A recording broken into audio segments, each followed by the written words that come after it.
Escuela Sabática Viva es un programa de apoyo para la Iglesia cuyo objetivo es convertir cada clase en una unidad de acción que practique el compañerismo, estudie la Biblia y experimente la misión como estilo de vida. En la primera parte de compañerismo, dedica en tu clase 10 minutos a interesarte y conocer más a tus hermanos y hermanas, creando una red donde todos estéis cuidados y atendidos. Toma también tiempo para la oración, por vuestro reavivamiento espiritual y por nuestras familias e Iglesia. Acompáñanos ahora en la segunda parte, en el estudio de la Biblia y la lección de la escuela sabática.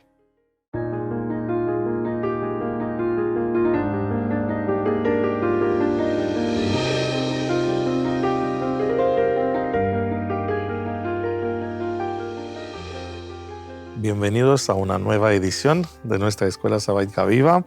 Hola. Para recordar a nuestros telespectadores que no estamos siguiendo las preguntas de la lección, sino estamos tratando de dar informaciones para que estos temas, que son muy importantes para entender cómo explicar la Biblia, cómo interpretar la Biblia, para que estos temas sean más fáciles y que sirvan para todo tipo de preguntas que pueden nacer al leer las informaciones que nuestras lecciones nos traen. Sí, yo veo esto como notas al pie de página. Sí, así lo queremos y esto es nuestro propósito. La vez pasada hemos hablado un poquito de la historia y cómo Dios está vinculado con nuestra historia, como que la salvación se desarrolla en la historia, pero hay algo impresionante del texto bíblico. Y esto son las profecías. Sí. Las profecías son historias, pero historias, la vez pasada hemos hablado de máquina de tiempo y acá vamos a entrar en este asunto que es muy interesante, profecías. Pero antes de ver algunos ejemplos y qué precisas son las profecías bíblicas, quiero preguntar a Noemí si en el mundo científico se prevé el futuro, porque hay adivinanzas en el pasado, sabemos que hay adivinos que pueden y anuncian nombres como en Nostradamus o otros oráculos y esto, pero en el mundo científico se puede prever el futuro. Sí. Pues en algunos aspectos se puede. Se puede, lo que se hace simplemente es recoger una serie de datos. Cuando tienes una base de datos suficientemente grande, puedes proyectar una tendencia hacia el futuro y puedes hacer una previsión en ese sentido. Por ejemplo, ahora una cosa que es muy de actualidad es el tema del cambio climático. Entonces estamos viendo cómo las temperaturas se están incrementando en las últimas décadas y con eso se puede calcular, se puede hacer un modelo matemático, un modelo informático y entonces estamos viendo pues, de manera alarmante cómo están subiendo las temperaturas y se prevé que en pocos años, para el 2050, esto va a ser insostenible. Entonces, ese tipo de previsión sí se puede hacer. Yo no hablaría de profecía, pero sí que se puede en ese sentido. Si la cosa sigue igual, si no hay un cambio en la tendencia, ver a dónde vamos a llegar.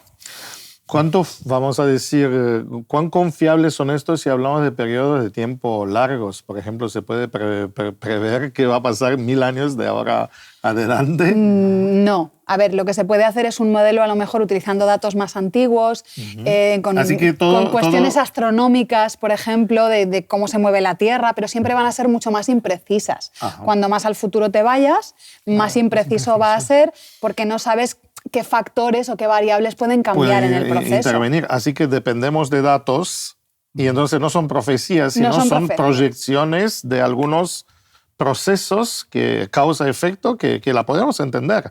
Sí, ¿no? Correcto. Creo que en contraste con esto, la profecía bíblica son más que previsiones, porque si uno mira, ¿no?, la historia de las profecías bíblicas, algunas son muy antiguas, y fueron anunciadas con miles de años antes de que el evento surja, y entonces no entran en esta categoría de...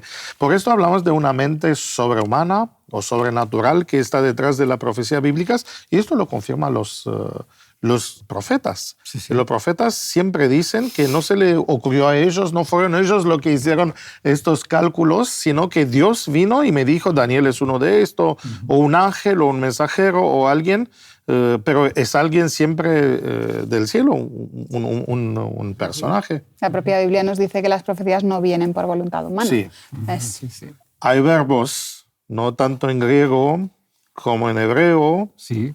De profetizar. Sí. Sí, una cosa es muy importante no tener en cuenta, aunque aquí vamos a hablar de las profecías en el sentido de anunciar el futuro, es importante que quizás que nos escuchan sepan que la función principal del profeta no es predecir el futuro, sino hablar de parte de Dios. Es un mensajero de Dios. Sí. Cuando leemos la Biblia, profetizar, las hijas de Felipe profetizan, o la mujer puede profetizar en la iglesia, es hablar de parte de Dios. Entonces es porque la verdad es que no siempre los profetas han anunciado solo eventos futuros, sino han descrito el plan de salvación, y esto implica algunas veces revelaciones acerca del futuro. O han interpelado al pueblo de Dios para volver para volverse hacia Dios. Pero, en fin, aquí hoy nuestra lección es hablando de la profecía en el sentido más popular del término, que es anunciar cosas eventos por venir. Sí. Ahora, cuando uno, hasta hablamos en teología de un género profético, ¿no? Sí lo hay, claro. Que se destaca por algunos elementos. Tenemos incluso dos géneros proféticos. Sí, uno que se llama apocalíptica, profecía apocalíptica, y la profecía escatológica. Sí. O sea, o también, bueno, hay más géneros. Escatología es para los tiempos del fin, no sé si hay mucha diferencia entre apocalíptica y escatológica, pero en fin. Sí, pero, siempre se enfatiza más que la apocalíptica tiene símbolos. Símbolos. Tiene símbolos y esto es interesante. Es interesante porque los símbolos... ¿Cómo desciframos un símbolo? Eso es importante. Dinos. Estamos en esto, ¿no? Metáforas, ya hemos visto, las metáforas son correspondencias, vamos a decir, imperfectas entre la realidad y algunas cosas celestiales. Pero cuando hablamos de profecía y de símbolos, acá hay unas convenciones. Sí. Por ejemplo, tenemos en Isaías, Dios le trae una visión a Jeremías y le pregunta, ¿qué ves, Jeremías? Y dice, veo un almendro. Y dice, bien has visto, como que le hace una prueba de vista. Y bueno, si uno no entiende el hebreo, que hay un juego de palabras, dice, veo un almendro, bien has visto porque yo cuido de mi pueblo. Porque la palabra entre almendro y el que cuida, un guardián, es parecida. Y después sigue, dice, ¿qué ves? Veo una olla hirviendo, dice, esta es Babilonia. Fíjense que así, entre cosas que no tienen, parece que no tengan mucha relación. No tenemos mucha relación. Ahora estos se vuelven símbolos. Ahora esto, cuando ves un almendro, sabes que lo representa a Dios. Cuando ves un menorá, una menorá, esto es la palabra del Señor. Así que empiezan a aparecer elementos y hay símbolos incluso que ya estaban allí. Fuera. Yo tuve una compañera de estudios que hizo el doctorado, el PhD conmigo, y ella había estado estudiando ya para sus estudios universitarios anteriores el simbolismo de los cuernos. Fijaros, aquí no vamos a hacer chistes malos. El simbolismo de los cuernos en los países nórdicos, pero también en todos los países del Mediterráneo. Ella fue a transferir el estudio de esos símbolos a los países bíblicos.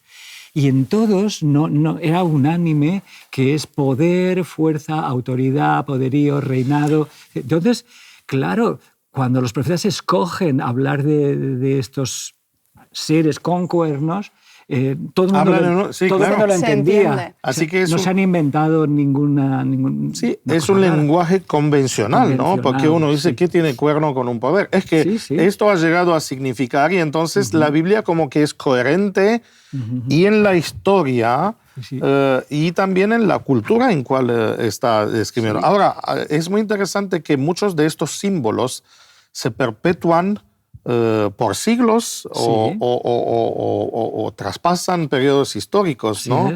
Por esto, por ejemplo, cuando hacemos una comparación entre Daniel y Apocalipsis, que son casi 700 años o 600 años entre ellos, encontramos símbolos similares y esto nos permite entender un libro por medio del otro.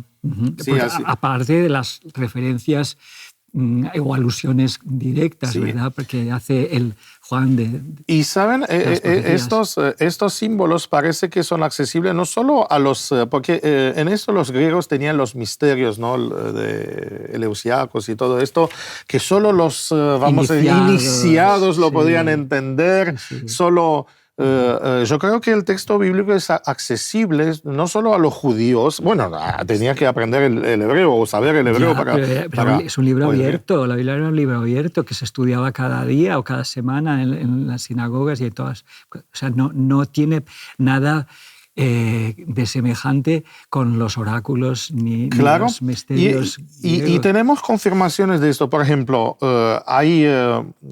si destacamos algo interesante en la profecía bíblica, son todas las profecías que están vinculadas con Mesías.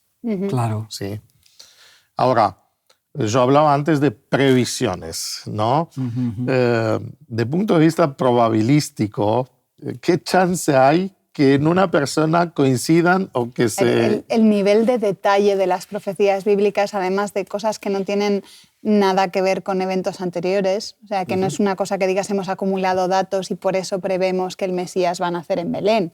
Sí. Pero el nivel de precisión con la diferencia de tiempo, con la distancia temporal que hay desde la profecía hasta Jesús es mínima, es menos, no sé, no hay ninguna probabilidad de que eso... se pudiera haber previsto. Sí. Estamos hablando de cosas eso, como el lugar del nacimiento, como el número de monedas por los que se iba a vender a Jesús. Sí. Eso no hay ningún dato que te pueda llevar a esa conclusión. Que se iban a repartir sus ropas, que se las iban a jugar a los dados. Sí, o sea, es que son cosas que dices, no hay manera, o sea, eso es imposible. Que no le van a quebrar ningún hueso. Que no le van a quebrar ningún hueso cuando era una costumbre el quebrar los huesos para que se murieran antes. Por los datos podrías decir que a Jesús le van a quebrar los huesos, ¿no? Por estadística, vamos a decir. Y en el caso de Jesús se complica la cosa más porque habían como tres líneas, o sea, tres niveles de profecías mesiánicas, unas que anunciaban a un rey de la familia de David. Entonces, Israel estaba pensando en alguien de la familia de David. Bueno, entonces se puede suponer que estaría dentro de esta familia, etcétera, etcétera. Algunas de esas profecías podían dar indicios. Pero es que al mismo tiempo habían profecías mesiánicas que hablaban del siervo sufriente. Claro. Entonces, no coincidía. No cuadraba. Si este va a ser rey y reinar por siempre, o sea, la confusión de niveles y de tiempos, entonces las profecías sobre un siervo sufriente eran más difíciles de hacer corresponder con las otras. Claro. Y además había otra línea de este hijo del hombre daniélico que venía del cielo. ¿Cómo puede ser alguien que ha nacido de una virgen en Belén y al mismo tiempo viene del cielo y al mismo tiempo va a ser rey va a reinar, pero va a sufrir? Y va a ser llevado al matadero. Sí, así que si uno suma todo, la verdad es que solo en un momento de la historia coinciden y esto es espectacular. Es solo que Dios podía prever. Y como decía, son algunas interesantes porque tenían que ver con fenómenos. No era solo una interpretación, vamos a decir que yo le digo que este es Mesías, ¿no? Yo estoy pensando en la estrella de Belén. Precisamente, Laurencio, esa ha sido una de las a mí me fascinaban más. ¿Por qué? Pues porque es que es una señal dada, una profecía que es dada a gente que no son del pueblo de Dios. Es decir, estas profecías no eran solo para Israel, aunque Israel tenía que ser el portavoz o el portador de ellas al mundo. Eran accesibles, universales, por esto. Pero resulta que hay estos hombres que buscan a Dios, buscan escuchar a Dios mensajes en los cielos.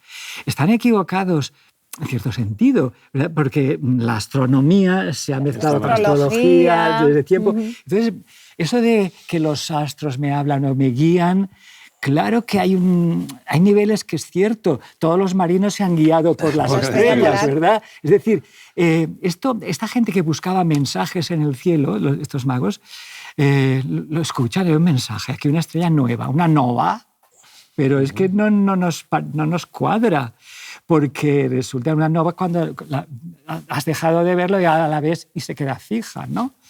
Entonces, estos que buscan un mensaje y han leído, se han interesado por profecías bíblicas y han encontrado esta profecía precisamente de un mal profeta. que es Balaam, ¿verdad? Pero el hecho de que mal no significa que Dios no puede hablar por él. Habló hasta por su burra. Claro, sí, tenemos esta... Ahí tenemos un modelo de que Dios puede hablar a través de nuestro... De cualquiera. Y a pesar de nosotros. A pesar de nosotros. Pero ¿Cómo es esta profecía? Esta profecía, bueno, esta está en Números 24, 13. Dice, lo veré, mas no ahora, lo cual ya te está indicando el tiempo. Tiempo. Lo miraré, mas no de cerca, también distancia. Saldrá estrella de Jacob y se levantará cetro de Israel. Irás las sienes de Moab y destruirá a los hijos de Set, etcétera, etcétera. Una estrella que surge y estos hombres vienen a Jerusalén y preguntan al rey qué hay. Tú que eres el rey deberías saberlo, ¿no? Hemos visto su estrella en el oriente y hemos venido a adorarle. Claro, Herodes, que no se interesaba por la Biblia para nada, que no sabía nada de eso, llama a los expertos. ¿Es cierto? ¿La Biblia dice eso? Yo no la he leído nunca. Bueno, y no había solo una profecía sobre este rey, había más. Y entonces ellos dicen, bueno, que va a nacer en Belén, sí, aquí lo dice. Tú, Belén, tierra de Judá, Mateo 2, 6, en ningún modo eres la menor de los príncipes de Judá, porque de ti saldrá un guiador que apacentará a mi pueblo Israel. Sí que se va a esperar. Y claro, Herodes no ha nacido en Belén, eso no soy yo. Madre mía, hay un rey que está profetizado, no soy yo, ¿qué pasa? Aquí me van la paranoia de este Herodes que mata a su mujer, que mata a 3 de sus hijos para que no... Y hijos de otros. Y de otros. Sí, porque bueno, entonces, esto es tremendo. Pero aquí tenemos un complemento extraño, pero fantástico, una profecía dada para que la captan antes gente de fuera del pueblo de Dios. Pero claro, está cumpliendo. Y que usted mencionó esto de la matanza, ¿no? Hasta esta ha sido profetizada.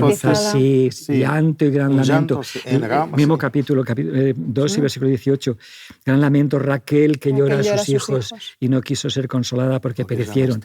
Está clarísimo que es una Raquel profética, puesto que la suya solo conoció a uno de sus hijos, porque murió en el parto del segundo, sí. Luego no tiene tantos hijos de qué llorar, ¿no? Entonces esto es impresionante. Aquí podíamos, Mateo, no tendríamos ninguna página sin una profecía. Sí. El Nuevo Testamento... esto ocurrió para que se cumpliera. Sí, hay esa expresión. Sí. Y esto de para que se cumpliera, que es una forma, un hebraísmo de una frase, confundir causa por consecuencia, ¿verdad? Y esto en griego pues tendría que escribirse de otra manera, pero en fin, lo escribía con su sintaxis. Y esto ocurrió de modo que se cumplió. Que se cumplió, sí. Lo que estábamos diciendo de lo difícil que era que coincidiera todo eso, es tan complicado conjugarlo que los discípulos no lo ven. No se dan cuenta, solo se aferran a la parte del rey y todo lo demás no lo ven hasta que Jesús, después de resucitar, les hace la lista de las profecías y les dice todo esto. Y entonces es cuando ven cómo encaja. Pero es que esa es la finalidad de la profecía. No para que nosotros juguemos al adivino, sino para que cuando ocurriere, creáis. Más. Sí. La Biblia dice que los profetas mismos buscaban para entender qué tiempo y cuándo, y que hablaba de Mesías. Yo creo al final. Daniel llorando que no entiende lo que me has dicho, no lo entiendo. Pero hay reglas. La Biblia tiene algunas reglas de cómo interpretar. No es así que cada uno hace lo que quiere. Es que nosotros tenemos la suerte de que hemos nacido después. Sí, después de todo esto. Y podemos... Todas las que se han cumplido nos dan los parámetros para las que quedan por cumplir. Como estamos en un intento de interpretar las profecías bíblicas, creo que un elemento que está muy claro en nuestra lección y que hay pruebas muchas es el principio día-año. Día por año. Sí. Día por año. Esto creo que es una clave. ¿No? Porque si no... Para las profecías de largos periodos, claro que sí. Sí, es que no tendría sentido hablar del futuro usando periodos que si son literales, 1260 días, 2300 días, serían solo una historia de 3 años, máximo, 4. Algunos han buscado, momentos de la historia de Israel que cuadren, pero cuadran... Sí, es que no podés. Y si no tendríamos textos muy claros que nos dice un día por año, uno diría esto es una clave inventada, pero en realidad está en la Biblia. Sí, lo tenemos en varios lugares. La tenemos. Creo que cada uno tiene... Bueno, yo me acuerdo, no había leído Biblia como niño, cuando conocí la iglesia adventista, a los 16 años empecé a leer, y creo que hay algunas profecías que a uno lo ha sorprendido. Sí. Estos momentos, yo los llamo astrales, ¿no? De la profecía bíblica que se destacan. ¿Tienen alguno de estos así para dar unos ejemplos de profecías que son impresionantes en detalles o en cumplimiento en esto?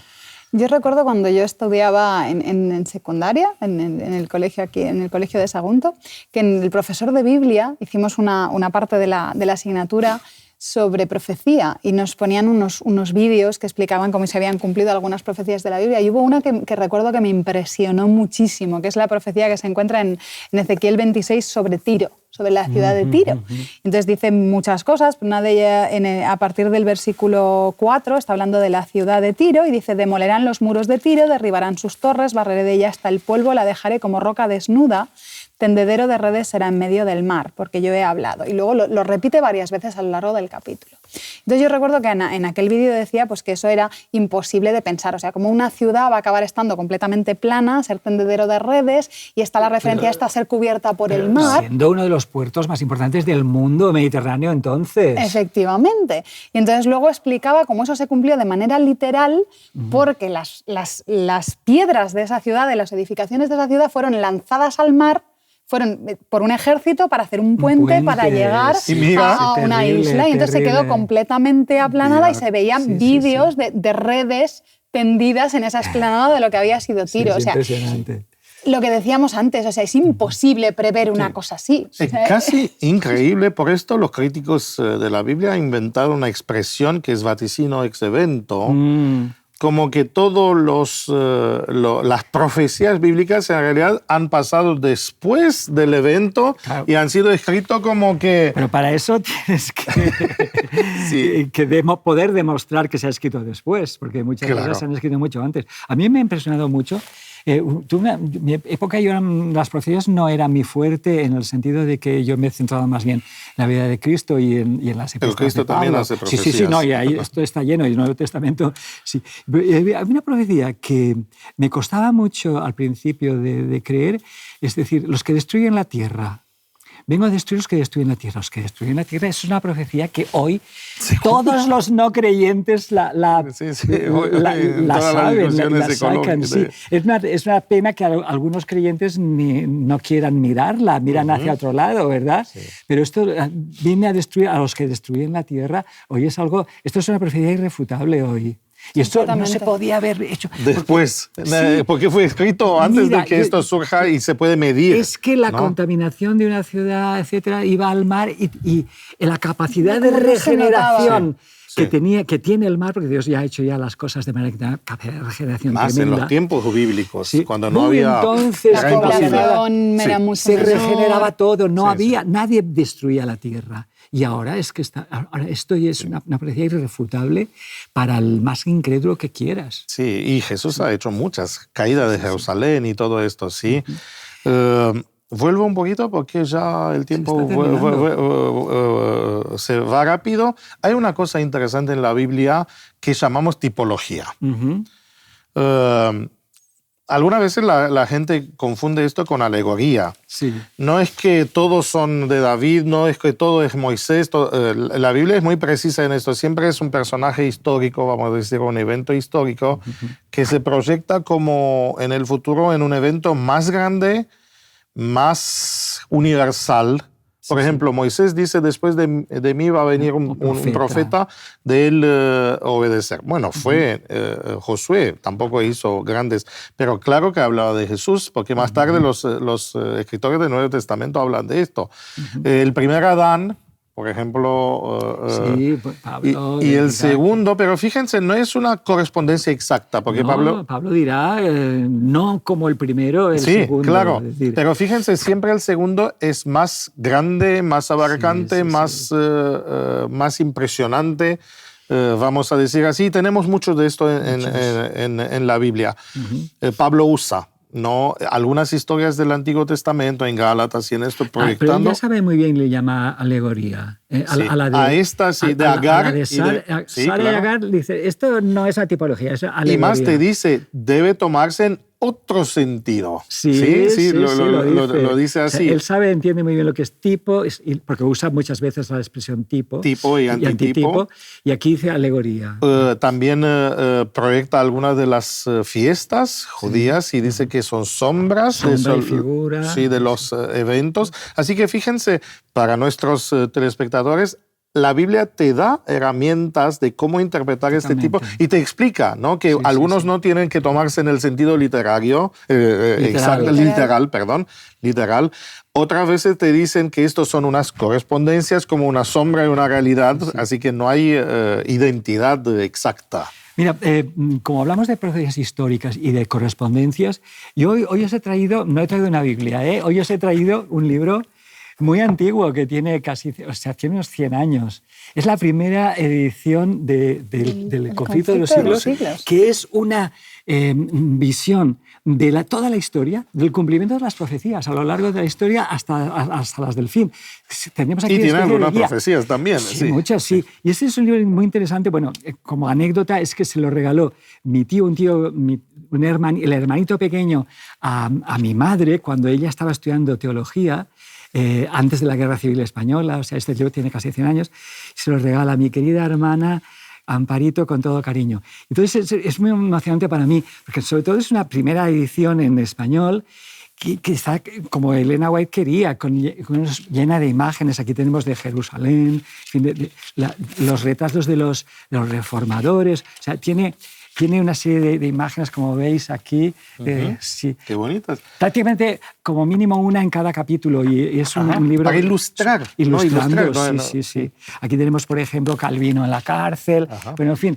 Y este es un libro que, como guía para entender cómo se han ido cumpliendo las profecías, yo no sé si hay alguno mejor, a partir de la Biblia, claro. Sí.